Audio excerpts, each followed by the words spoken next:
Hoy nos acompaña el doctor José Ignacio Oñoro y el doctor Francisco Manuel Salazar, quienes con su amplio conocimiento, alto nivel formativo y una excepcional experiencia en el campo de la investigación científica y la academia política, nos brindan una gran oportunidad para que nuestro selecto público y la teleaudiencia que nos va a seguir por el canal Congreso y canal institucional puedan lograr un formativo conocimiento en temas de actualidad en el marco de esta 15ª experiencia CAEL.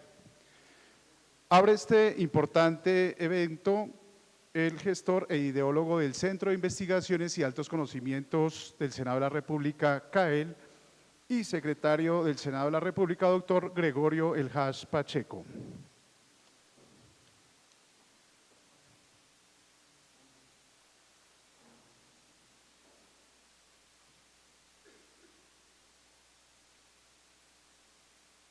Buenos días.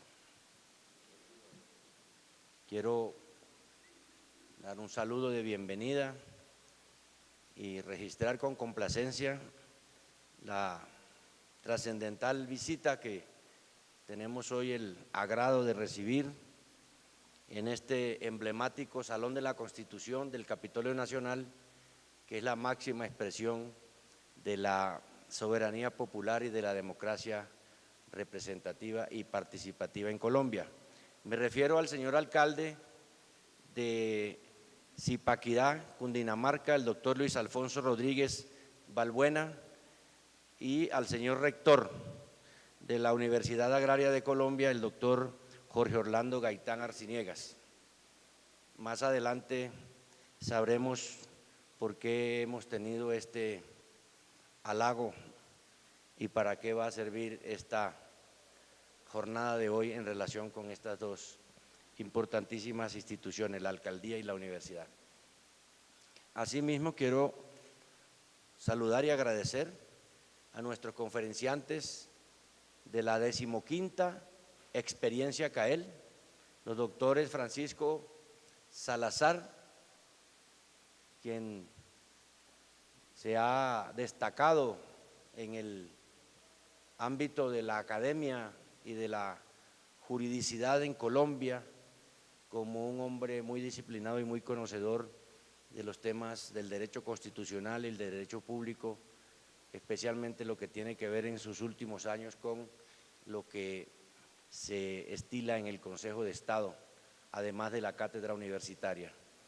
Y también el doctor Oñoro, quien ha sido concejal en varias oportunidades del Distrito Capital de Barranquilla, entre otras, también un ilustre, disciplinado y exitoso explorador de nuevas alternativas jurídicas en los términos en que el derecho moderno lo permite. Ellos dos, el doctor Salazar y el doctor Oñoro, nos van a contribuir con sus exposiciones acerca del tema genérico que hemos escogido para esta 15ª experiencia CAEL y que se denomina el asunto de la pérdida de investidura de los congresistas en Colombia. Ellos nos van a dar luces, nos van a ilustrar y nos van a enseñar muchas cosas, unas que ya se saben, otras que no se saben mucho, especialmente ahora que muy probablemente haya reformas de fondo en el asunto político electoral en Colombia. El Centro de Altos Estudios Legislativos también quiere dar bienvenida a quienes hoy nos visitan, profesores, investigadores, estudiantes de los diferentes niveles, académicos, catedráticos, que son quienes contribuyen con su permanente asistencia a la experiencia CAEL a que se vaya consolidando y se vaya convirtiendo en una alternativa académica, científica y de investigación directamente orientada al beneficio del Congreso de la República, especialmente el Senado. El CAEL, Centro de Altos Estudios Legislativos, es una institución dentro del Senado, es un órgano cuyo objeto principal es hacer investigación y pedagogía, no solamente para congresistas, sino también para funcionarios, para asesores, para miembros de UTL, en términos de los temas que acá nos interesan y que se pueden resumir, englobar en el derecho parlamentario. El derecho parlamentario se nutre del administrativo y del constitucional y del público, pero es otra cosa distinta que esos tres sumados. Es una disciplina muy exigente, muy compleja, de mucho desarrollo en otros países y que en Colombia también va logrando un crecimiento importante, especialmente en lo cualitativo.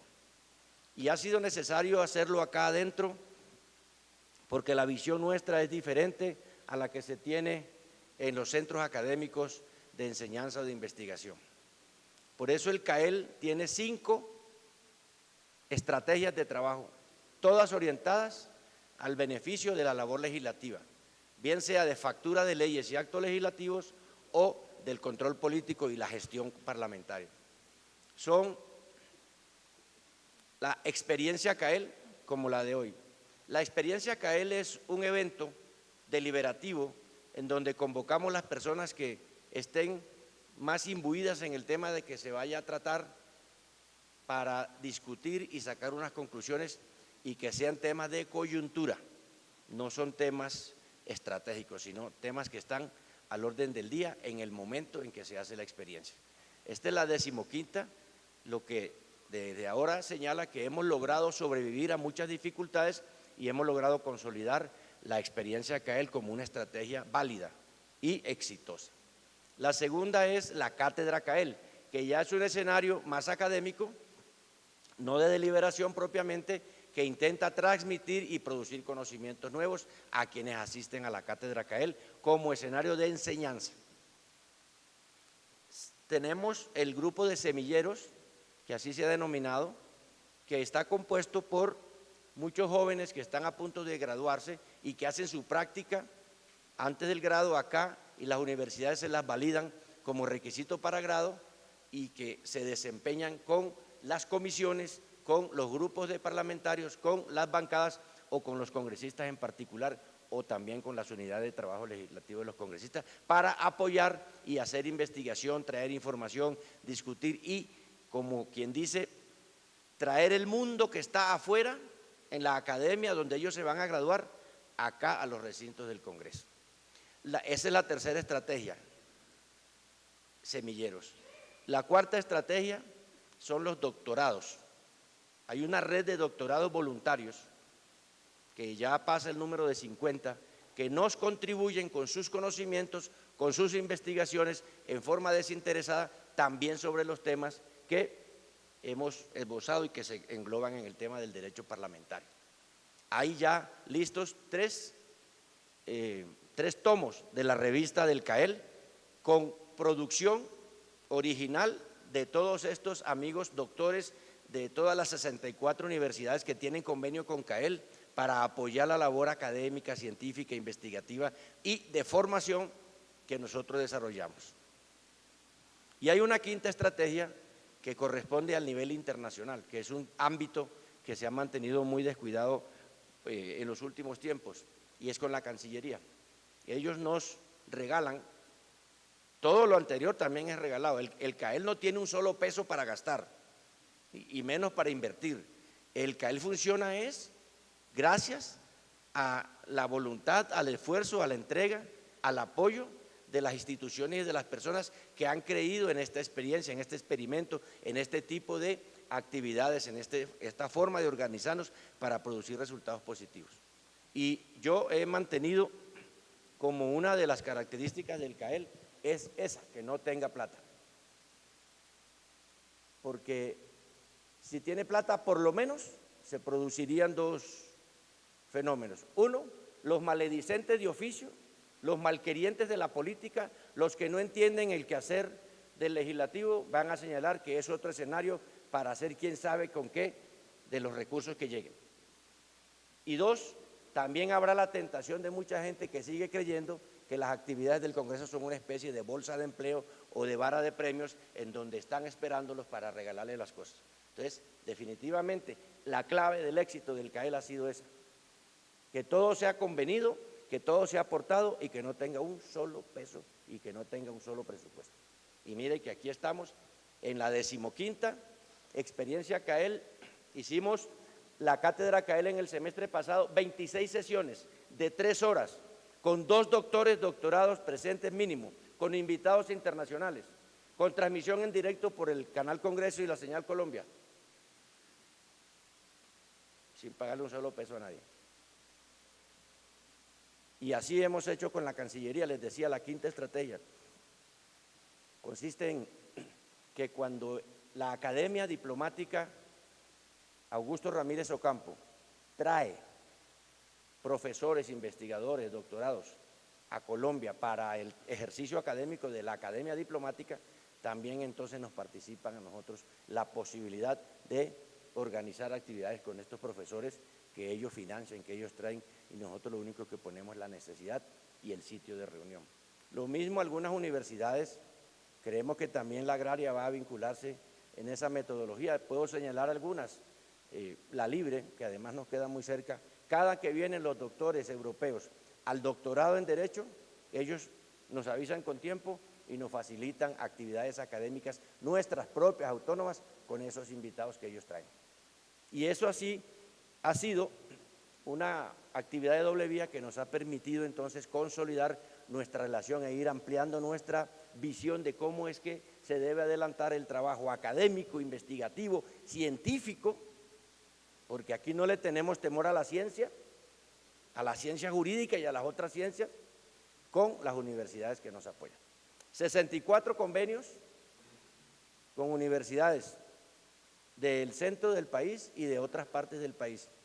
Esperamos que al terminar este evento sea el número 65 con la importantísima universidad que se ocupa de los temas que las nuestras, en donde enseñan derecho solamente, no se ocuparon nunca, y es el tema del agro, de lo agrario, del campo, que es el escenario fundamental en donde se va a probar la bondad o no de los arreglos que está haciendo el gobierno con la FARC en La Habana y que se van a refrendar mediante la figura de plebiscito el 2 de octubre en toda Colombia. Ese es el escenario básico, no nos quepa duda.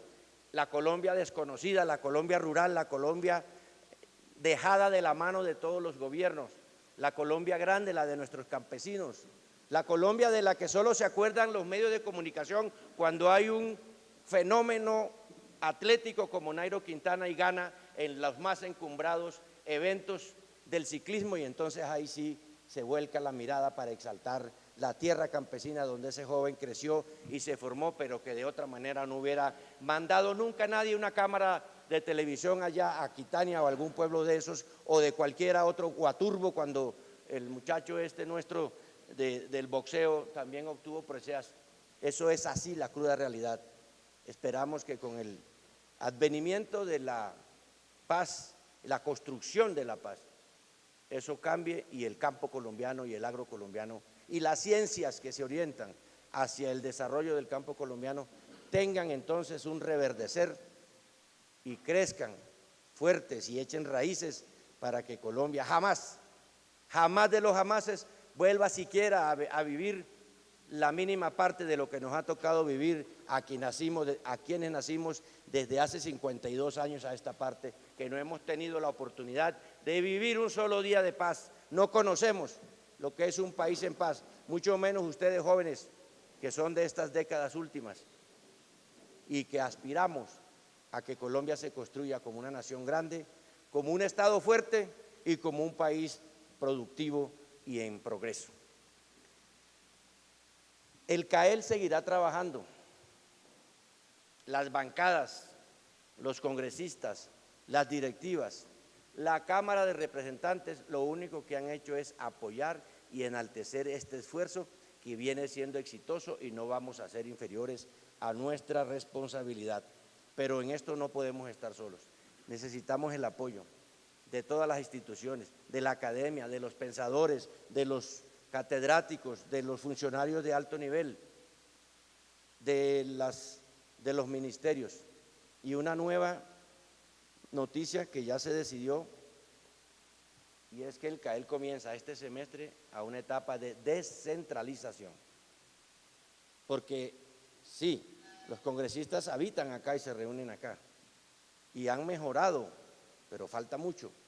Y han acogido con entusiasmo, con fervor, con ganas de mejorar, pero falta mucho. Sin embargo, si damos una mirada alrededor, los congresistas no son de aquí de Bogotá, se reúnen aquí en Bogotá, pero el 95% de ellos son de las provincias, son de los departamentos, son de los municipios. Cámara de Representantes por naturaleza departamental, pero el origen de los senadores también es territorial. Y como se ha dicho, que el tiempo de clave de la paz es la paz territorial, pues allá vamos. Entonces ya tenemos, porque tuvimos la buena suerte de hacer una experiencia, sin manifestarlo así, hace unos 15 días en la ciudad de Zipaquirá, que entre otras cosas, no quiero meterlo en problemas, alcalde, está abocada, está llamada a que cuando se realice la real distribución del poder político en Cundinamarca, quitando a Bogotá de la capital de Cundinamarca, para que sea Bogotá la capital de la región central, sea Zipaquirá la capital del departamento, como podría serlo Fusagasugá o como podría serlo también Girardot. Pero esta ciudad está aquí en el centro de la sabana, ha producido, ha crecido, se ha desarrollado y es la que mejor vocación, en mi parecer, tendría para llegar a ese momento, ojalá pronto. Vamos a descentralizar las experiencias CAEL y la cátedra CAEL con las universidades. Alguien que me ayude a recordar. Tenemos con la Universidad Autónoma del Caribe en Barranquilla. Tenemos en la de Sucre el ICESI de Cali, la del Cauca, la de Nariño. Ya hay la San Buenaventura, la USABU. Hay calendario ya para que el CAEL vaya allá y haga sus actividades en sede académica, con los conocedores, con la ciencia, manteniendo siempre el perfil de que sea la ciencia del derecho parlamentario y todas las que son afines. Nosotros sabemos que esto no es de corto plazo y que tampoco es fácil, pero allí vamos y queremos el concurso de todos. Por eso nos complace mucho cuando tuvimos la iniciativa, que no fue nuestra, sino del alcalde y de su gestor cultural, aquí está presente, que fue quien facilitó todo. Y de ahí surgió, entre otras cosas, permítame un paréntesis, gracias a eso muchos funcionarios de aquí, que son de aquí de Bogotá, pudieron conocer la catedral de Zipaquirá, que no la conocían estando a 20 minutos de Zipaquirá. Y nosotros que somos de provincia, hemos ido más de 15 veces a la nueva, porque para nosotros es deslumbrante, de pronto el que esté aquí eso no le parece una novedad. Y ese es el intercambio que queremos. Y el ánimo es simplemente académico, no tenemos ninguna otra búsqueda de ningún otro resultado. Y tal vez por eso es que hay fe y hay confianza en que el CAEL y quienes lo integran, quienes ayudan, quienes regalan su trabajo para el CAEL, son gente de bien y tienen bien aspectado qué es lo que se va a producir, que no será en pocas legislaturas, pero que al final tendrá que consolidarse. Ya en la Cámara de Representantes están solicitando, pensando algunos de ellos en hacer una ley para que allá también haya un CAEL por ley. Acá no necesitó ley, o sí necesitó una ley muy grande, la ley de la voluntad. Esa es la que vale y esa es la que permanece y aquí estamos presentes. Yo sí me declaro muy contento, muy complacido de que cada que hay una experiencia CAEL, cada que se adelanta la cátedra CAEL, cada que hay trabajo con los semilleros, con los doctores, con la representación de la revista, que además tiene el aval de Colciencias y ya tiene su código y va a ser publicada recientemente, impresa y electrónica. Cada que el Canal Congreso nos apoya, cada que la oficina de prensa nos apoya, lo único que se lee ahí es que hay confianza y que apuntamos bien a resolver un problema que no había tenido solución. De tal manera que yo, de nuevo, les agradezco mucho, les hago un reconocimiento anticipado porque sé que se va a dar lo mejor de sí. El tema de las conferencias de hoy es insustituible, los conferenciantes son personas del mejor nivel en el tema porque a mí me consta que son conocedores, por mi trabajo he tenido que interlocutar muchas veces con ellos, con el doctor Salazar además tuve la fortuna y el privilegio de ser compañero de pupitre en la experiencia académica más importante de mi vida, que fue en el año 94, en el Colegio de Altos Estudios de Quirama, en donde tuvimos la formación avanzada para dirigentes, que también es algo que marca definitivamente la vida de quienes allí son admitidos. Yo todavía no me explico por qué me recibieron, porque yo ni soy cachaco, ni soy paisa, sino costeño, y ahí pude también formarme. Fuimos y seguimos siendo compañeros. Y inauguramos con el doctor Salazar una experiencia que no se conocía en Colombia, una cátedra simultánea con 3 especialistas, y se dictó en varias universidades del eje cafetero, y después sirvió de modelo para otros compañeros que tenían esas mismas inquietudes. Y ahí está exitoso, muy destacado. Sus escritos se recogen con mucha frecuencia en las jurisprudencias. Y lo mismo el doctor Oñoro, quien ha tenido la fortuna también de saborear y de padecer el quehacer electoral, el quehacer político, porque no es nada fácil llegar a ser concejal de un municipio como Baranoa o del distrito especial de Barranquilla, que es tal vez el sitio donde las elecciones son más complejas, más difíciles y más costosas. De tal forma que, con la presencia de nuestro rector y con nuestro alcalde invitado acá hoy, que enaltecen este auditorio, yo doy por instalada esta 15ª experiencia CAEL, y le agradezco al recurso humano que nos acompaña en CAEL, al doctor Giovanni, al doctor Lucio, a la doctora Laura, a los de prensa, a los de protocolo, a los de Secretaría General, porque son ustedes los que hacen posible estos éxitos, y yo solamente aparezco cuando hay que instalar. Muchas gracias y que tengan mucho éxito.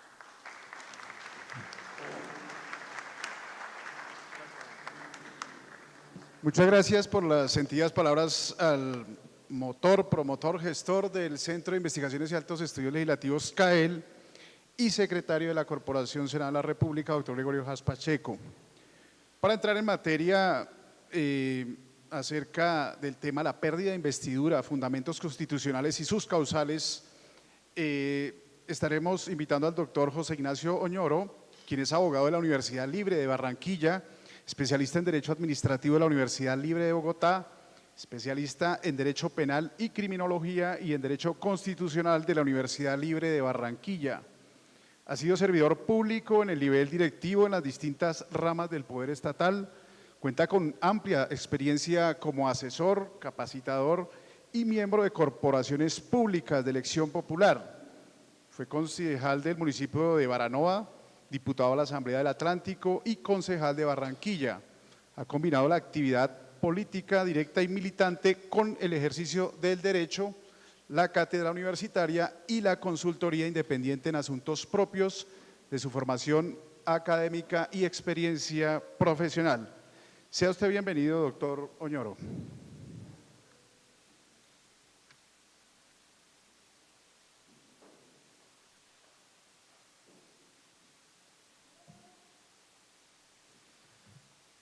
Muy buenos días a todos los presentes. Agradezco al doctor Gregorio Jas Pacheco sus sentidas palabras. Reconocemos la presencia de las autoridades que nos acompañan, el alcalde de Zipaquirá, el señor rector de la Universidad Agraria,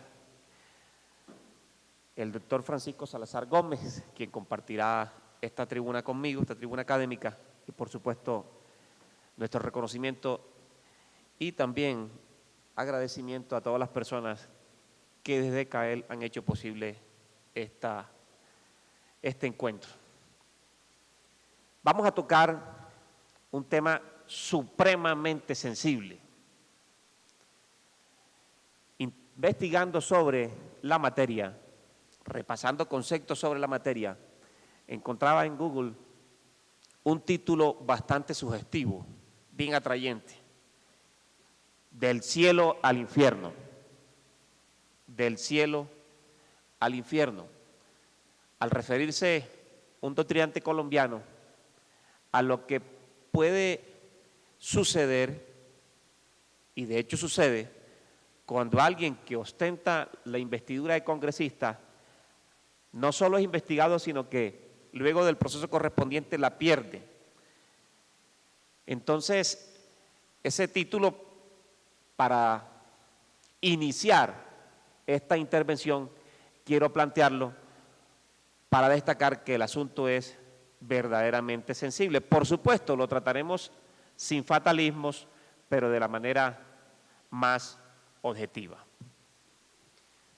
Antes de abordar los temas para que nos ilustremos todos y nos ubiquemos en qué es lo que el conferencista va a plantear, se los voy a mencionar.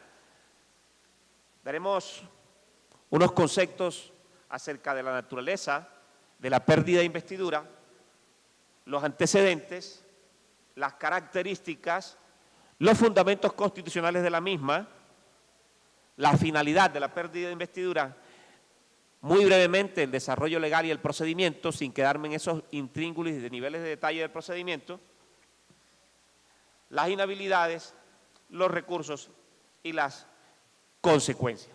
Trataremos pues de hacerlo de la manera más sencilla, más didáctica, no solo para quienes ya se encuentran avanzados en el estudio de este tema tan sustancial y tan importante, sino para que sea entendido por quienes aún no se inician en él, a toda la ciudadanía, a todos los televidentes, a todos los asistentes que no son abogados, a todos los asistentes, por supuesto, también nuestra gratitud y reconocimiento por estar aquí.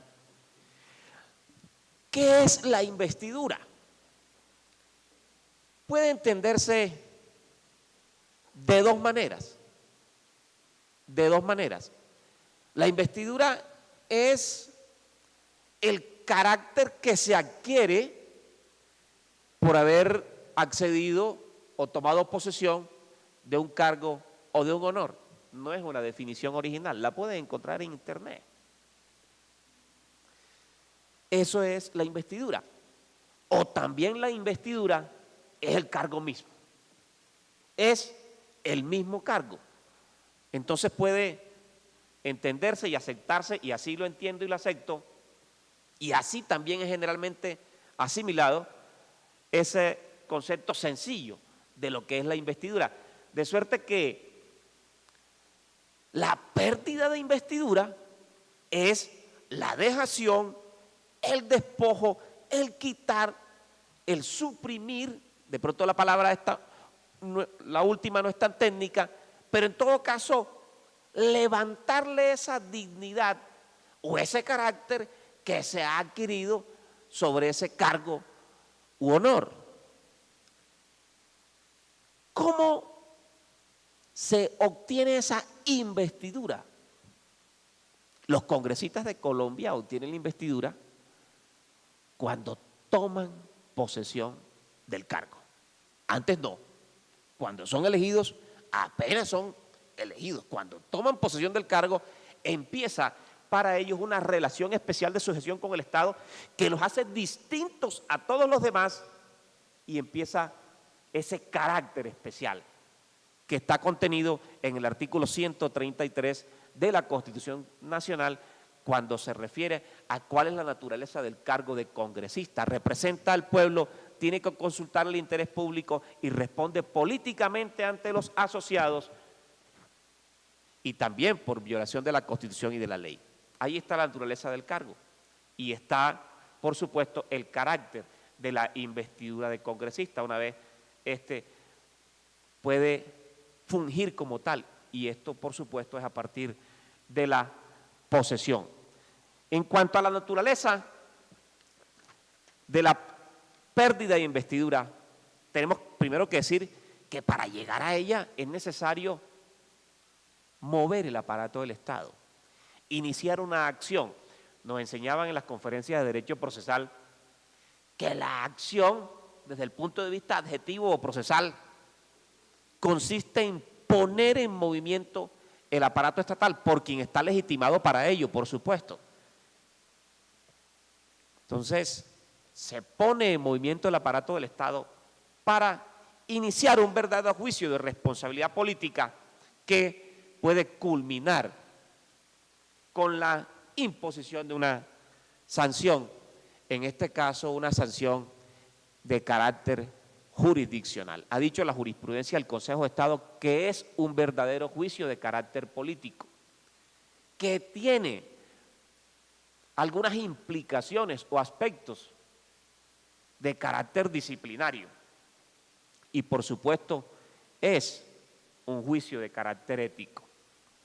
Se evalúa el ethos comportamental, como dicen los doctrinantes y ha dicho el Consejo de Estado, se evalúa el comportamiento que resulta implícito en el congresista o que es exigible al congresista por el solo hecho de serlo. Por el solo hecho de serlo, el congresista no solo obtiene una serie de derechos, como por ejemplo votar, debatir, etcétera, sino que le son exigibles una serie de deberes y de comportamientos que surgen a partir de la relación especial de sujeción. Es un juicio, entonces, de carácter ético y es un juicio de carácter político. ¿De dónde viene eso? De la Constitución Nacional. Cuando afirma, como ya lo dije hace unos instantes, que los congresistas representan al pueblo y responden políticamente. ¿Qué se controvierte? La dignidad o la probable indignidad. Algunos lo han llamado, tal vez antitécnicamente, pero compasión, el talante. Esa palabra no es tan aceptada, pero indudablemente en el mundo jurídico, pero hace parte de lo que en la conciencia colectiva algunos consideran que es la dignidad del cargo. Pero la dignidad, insisto, se refiere al ethos comportamental diferente. ¿Me ayuda el señor de la diapositiva para mayor ilustración, por favor? La siguiente, gracias. Bien, a los antecedentes. En los antecedentes, al anterior, por favor. Antecedentes. No es una clase de historia constitucional, pero es bueno que sepamos, por lo menos, que esta figura de juicio político y de juicio ético tiene como antecedente en Colombia el acto legislativo número 1 de 1979. En esa época se adoptó una reforma constitucional que le dio competencia al Consejo de Estado y las causales eran algunas de las que hoy ya existen: violación al régimen de inhabilidades e incompatibilidades, conflicto de intereses e inasistencia a las sesiones del Congreso. Desde esa época ya se venía exigiendo que los congresistas, como hoy, cumplieran, como tienen que cumplir con su deber para el cual fueron elegidos, para el cual se les confirió un mandato popular, por lo menos asistir a las sesiones y hacer control político y cumplir las demás funciones que determinan tanto la Constitución como las normas que reglamentan el funcionamiento del Congreso. La Comisión Tercera de la Asamblea Nacional Constituyente, encabezada o integrada por brillantes constitucionalistas como Luis Guillermo Nieto Roa, Alfonso Palacio Rudas, Hernando Yepes Arcila, Antonio Galán y otros, presentaron una propuesta ante la Asamblea que fue finalmente adoptada y durante esas deliberaciones se contempló la posibilidad de que fuera la Corte Suprema de Justicia, inclusive la Corte Constitucional, la que pudiera adelantar el juicio o el proceso de pérdida de investidura del congresista. Finalmente quedó en el Consejo de Estado porque se consideró que es un proceso de naturaleza administrativa, de suerte que era la jurisdicción contencioso-administrativa o contenciosa administrativa la competente, como finalmente se definió en el seno de la Asamblea Nacional Constituyente. Las características de la acción de pérdida de investidura. Es una acción pública. ¿Qué quiere decir esto? Que la puede iniciar o la puede iniciar esa acción cualquier persona, pero esa persona tiene que ser un ciudadano. Esto es el resultado del artículo 40 de la Constitución Nacional, donde se señala una serie de derechos civiles y políticos. Ciudadano, es decir, persona que en Colombia haya cumplido los 18 años. Es una acción pública. Lo único que se requiere es que sea ciudadano. Cualquier persona en consecuencia tiene, que reúne esos requisitos de ciudadano, legitimidad en la causa por activa, como se diría técnicamente. Legitimidad, tiene vocación jurídica, posibilidad jurídica para poner en movimiento el aparato jurisdiccional del Estado, esto es el Consejo de Estado, para que, observado el debido proceso, se produzca una declaración de pérdida o de que se mantenga el cargo del cual está investido el congresista. Es una acción de carácter jurisdiccional. Y aquí hago 30 segundos de pausa, doctor Salazar, estimados asistentes. Se confunde la acción jurisdiccional de pérdida de investidura con una acción disciplinaria que tiene consecuencias parecidas y puede llevar hasta la destitución. Mucho cuidado, la acción de pérdida de investidura siempre será, innecesariamente será de carácter jurisdiccional, esto es, ante los jueces de la República y tratándose de los parlamentarios, de los congresistas, siempre de competencia del Consejo de Estado. Porque, como dije, algunos han creído que los procesos de la Procuraduría que adelanta el señor Procurador General de la Nación y terminan con una destitución son lo mismo que la pérdida de investidura. No es lo mismo. Aquel que adelanta el Procurador General de la Nación es un proceso administrativo y el acto con el cual termina ese proceso es un acto de naturaleza administrativa, tanto así que puede ser demandado ante la jurisdicción de lo contencioso administrativo, el Consejo de Estado, como por ejemplo el antecedente que tenemos con la ex senadora Piedad Córdoba. Ella fue destituida en su momento por el señor Procurador General de la Nación y algunos medios de comunicación dijeron perdió la investidura. No.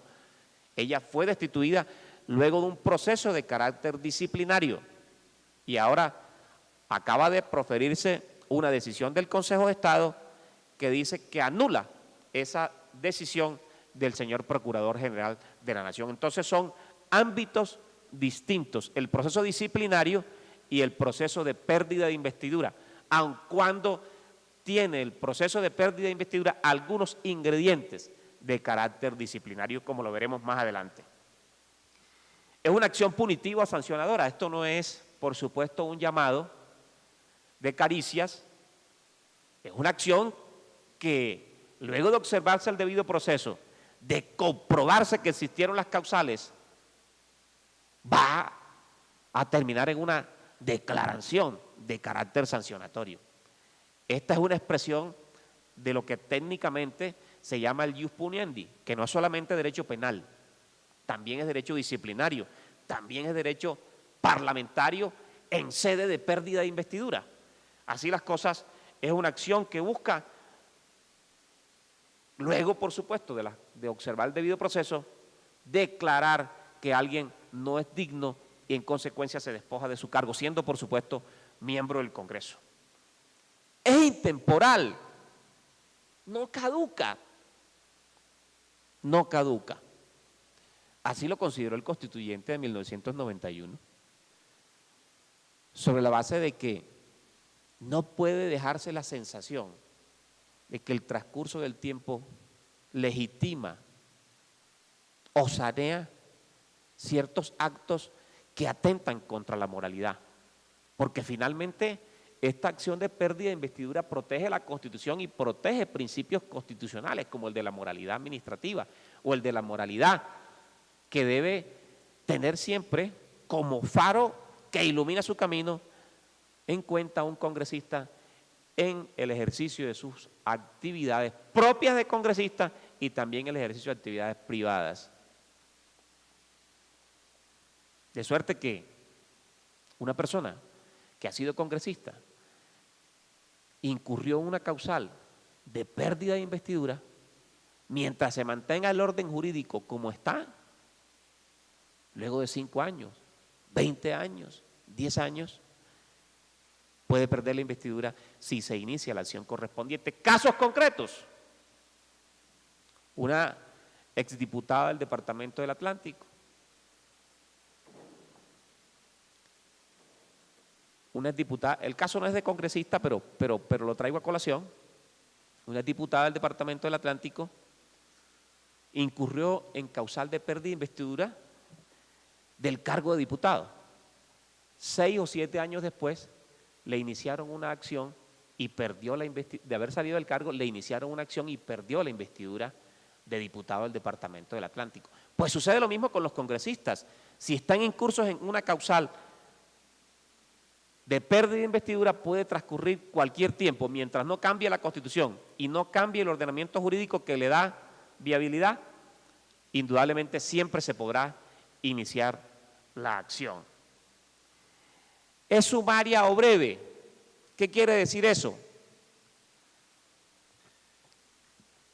Que no hay fórmulas sacramentales durante el trámite de la acción de pérdida de investidura. Primero la puede presentar cualquier ciudadano a través de una demanda sencilla, pero es muy corta. Es un término, como dicen algunos, un término matador de 20 días.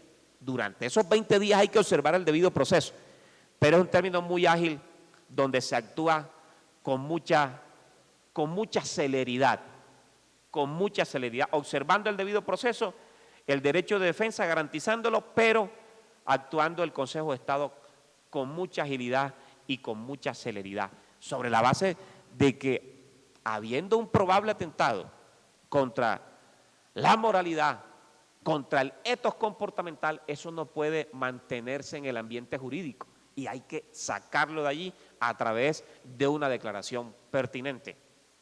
O se condena o se mantiene la investidura, el cargo, se mantiene, el cargo para el cual fue elegido, en este caso, congresista de la República de Colombia. Esta acción además es independiente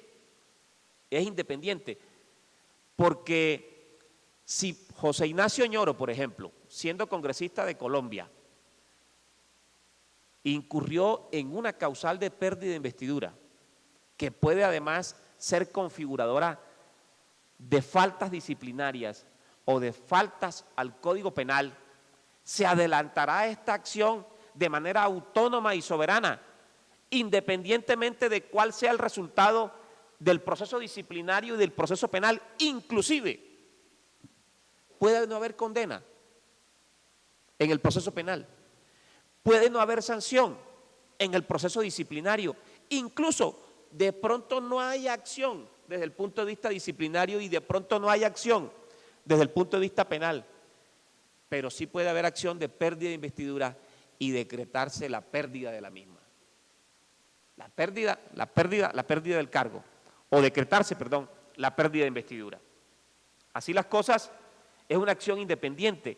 No hay prejudicialidad. ¿Qué quiere decir esto?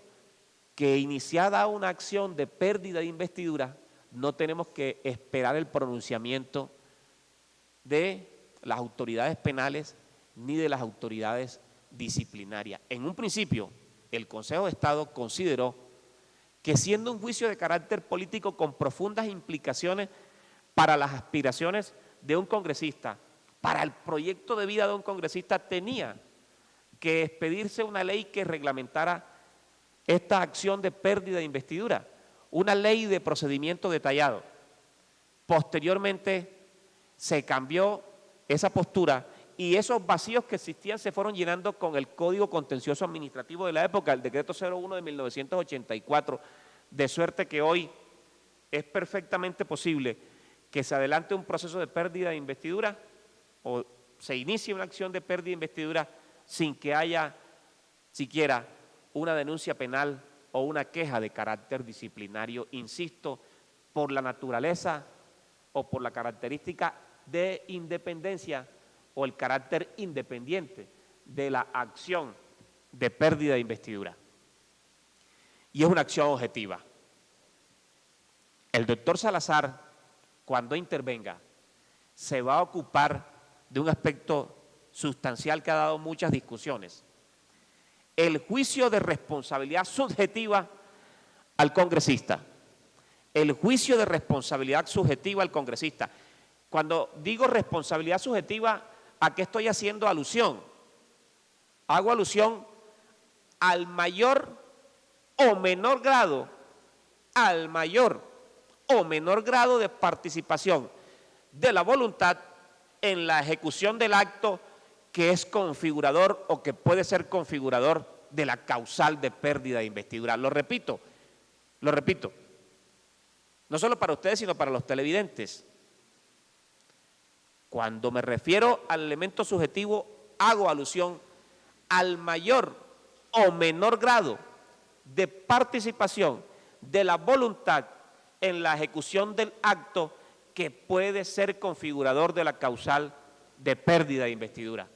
Cuando nosotros iniciamos un proceso disciplinario, cuando se inicia una acción penal, necesariamente, inevitablemente, de manera insustituible, so pena de violación del debido proceso, debe tenerse en cuenta la culpabilidad en sus modalidades: culpabilidad dolosa, preterintencional y culpabilidad culposa en materia penal, y la culpabilidad dolosa y culposa en materia disciplinaria. Pues bien, en materia de pérdida de investidura se hace un análisis diferente. Por eso se dice que el proceso de pérdida de investidura es un juicio objetivo de responsabilidad política, que tiene algunas implicaciones también de carácter disciplinario, pero no es el proceso disciplinario que adelanta la Procuraduría General de la Nación. Eso es, como ya lo dijimos, una cosa completamente distinta. De ese tema, en profundidad, se ocupará el doctor Francisco Salazar, del elemento subjetivo de la pérdida de investidura. Ejemplo para ello: una persona, y lo encontré en la jurisprudencia de Humberto Sierra Porto del año 2012, sentencia C 237 del año 2012, es que de pronto eliminan el tráfico de influencias como una conducta reprochable desde el punto de vista penal y disciplinario. Pero cuando la eliminen, allá se analizan los aspectos subjetivos del dolo, de la culpa, de la preterintención en materia penal. Pero el tráfico de influencias de un congresista, independientemente de que eso esté tipificado en las normas penales o consagrado en las leyes disciplinarias, el tráfico de influencia de un congresista será siempre, una vez comprobado por supuesto, sancionado con la pérdida de la investidura.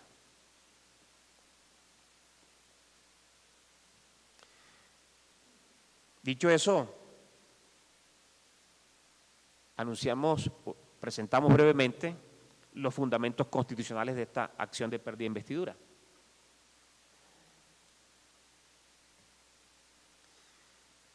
El artículo 40, citado al principio de mi intervención, hace alusión a la participación, conformación, ejercicio y control del poder político. Todos ustedes, todos los que están aquí acompañándonos, yo tengo derecho a la conformación, ejercicio y control del poder político, a participar en su confección. Y sobre esa base, contemplada en el artículo 40 de la Constitución Nacional, puedo iniciar acciones, en este caso como la de la pérdida de investidura. El artículo 133 de la Constitución Nacional se refiere a la naturaleza del cargo de congresista, de la responsabilidad política que se deriva del mismo, a la responsabilidad ante el pueblo. Los artículos 109 y 110, el artículo 109, señores asistentes y televidentes, se refiere a los topes, es decir, a los máximos que se pueden invertir en las campañas políticas, en este caso al Congreso de la República. Si el congresista viola los topes, está en una posición de desigualdad ventajosa para él y desventajosa para los demás. Por supuesto, va a tener mayores posibilidades de llegar al Congreso. Sobre la base de depurar las costumbres políticas y que los congresistas o de sus aspirantes compitiesen en igualdad de condiciones, se consagró o se estableció esa norma. No pueden violarse los topes. Si se violan los topes, es causal de pérdida de investidura. Y si se trata de alcaldes, gobernadores, es causal de pérdida del cargo. Bien. Y el artículo 110 se refiere a las contribuciones de los servidores públicos, se refiere a las contribuciones de los miembros del Congreso. Uno, los miembros del Congreso no pueden hacer contribuciones para los partidos políticos ni para los aspirantes. Y tampoco pueden recibir donaciones de gobiernos extranjeros. En cualquiera de las dos situaciones hay causal o se configura la causal de pérdida de investidura. De suerte que hay que prestar mucha atención a los gastos de la campaña y al origen de esos dineros con los cuales se va a financiar la campaña. Bien, el artículo 183 de la Constitución Política establece las causales y el artículo 184 del mismo ordenamiento superior dice cuál es el procedimiento ante el Congreso. La finalidad de la acción de pérdida de investidura intenta, por supuesto, esta acción preservar, como lo dijimos al inicio, la Constitución y la ley.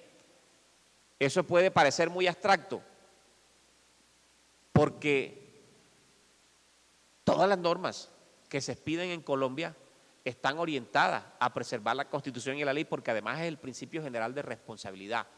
Pero los congresistas tienen por su fuero, por el cargo, por su investidura, unas relaciones especiales de sucesión, los hace diferentes, ya lo hemos dicho, y tienen unos deberes muy, muy especiales.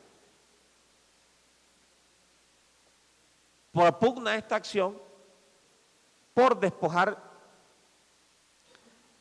el mandato por indignidad política, la depuración de la dinámica congresual. Esa palabra que aparece ahí está bien escrita, la encontramos en la jurisprudencia de Humberto Sierra Porto. La dinámica congresual, mediante la transparencia, la legitimidad del Congreso, darle vitalidad al sistema democrático y erradicar, prevenir la inmoralidad. Alguien dijo que la inmoralidad no tenía trascendencia jurídica.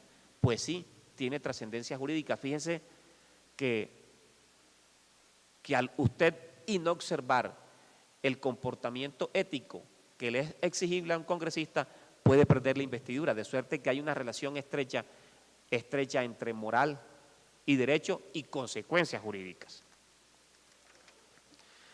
El desarrollo legal de esta acción es el de la Ley 144 de 1994, la Ley quinta del 92, conoce de la misma la Sala de lo Contencioso Administrativo, la Sala Plena de lo Contencioso Administrativo, no la Sala Plena del Consejo de Estado, porque la Sala Plena del Consejo de Estado incluye a la Sala de Consulta y Servicio Civil, que no tiene funciones jurisdiccionales, la Sala Plena de lo Contencioso Administrativo. Se resuelve en 20 días a partir de la solicitud y tiene unos requisitos que ustedes pueden observar allí en la lámina que se expone, para que ustedes la vean. Muy, muy sencillo el escrito, el documento. Eso no significa que no debe tener un mínimo de ingredientes. Por supuesto, el nombre, la dirección, el domicilio. Usted como congresista no puede pelear contra un desconocido, tiene que saber quién lo demanda, quién demanda su investidura, el lugar donde va a recibir notificaciones, etcétera. Las pruebas que se tienen en el poder del demandante o del interesado, las que solicite, y por supuesto habrá una práctica de pruebas que el magistrado ponente decretará si las considera pertinentes. Y bueno, vienen las causales. No sé cuánto tiempo tengo, por aquí me acaban de pasar un memo que dice que tenemos 5 minutos. Yo quiero tomarme un poquito más, con el respeto de los asistentes y del conferencista, el doctor Francisco Salazar. Por violación del régimen de inhabilidades, incompatibilidades y conflictos de intereses. La inhabilidad es aquellos antecedentes, situaciones o condiciones que no permiten llegar a ser. Y la incompatibilidad es aquello que no se puede hacer luego de que se ha conquistado el ser. ¿Qué quiere decir eso? La inhabilidad, la habilidad son condiciones, la inhabilidad o las inhabilidades son condiciones, circunstancias que no permiten que alguien que aspire al Congreso pueda hacerlo. Pues se eligió violando el régimen de inhabilidades, no solo le pueden anular la elección, le pueden iniciar un proceso disciplinario en la Procuraduría una vez tome posesión del cargo por violación del numeral 17 del artículo 48 de la ley disciplinaria, sino que le van a iniciar un proceso mucho más grave, de consecuencias que son catastróficas para quien vive en la actividad política, que es la pérdida de la investidura. Y las incompatibilidades son aquellos comportamientos que resultan repugnantes, que repelen con la naturaleza misma del cargo que se desempeña por parte del congresista.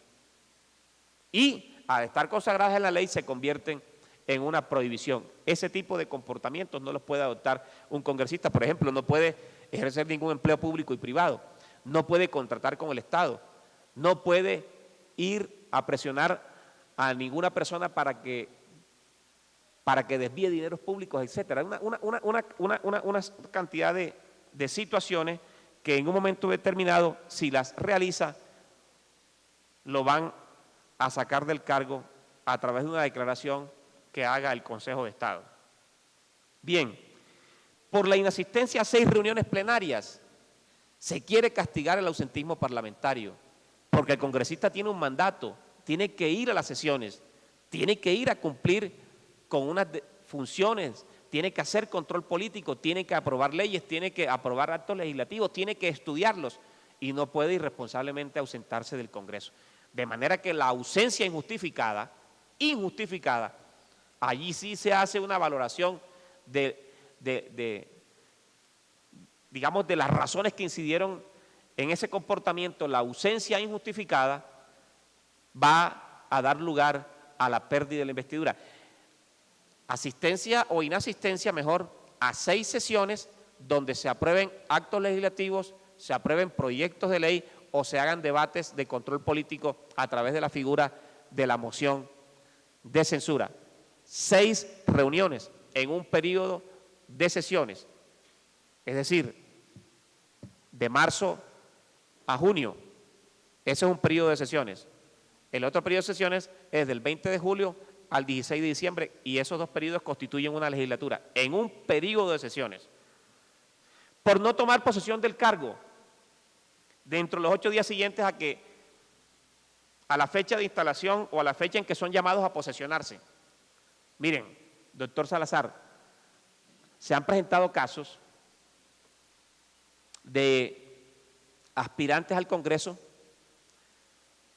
que resultan elegidos, pero estando presente en ellos o gravitando sobre ellos una causal de pérdida de investidura porque están inhabilitados, por ejemplo, y ante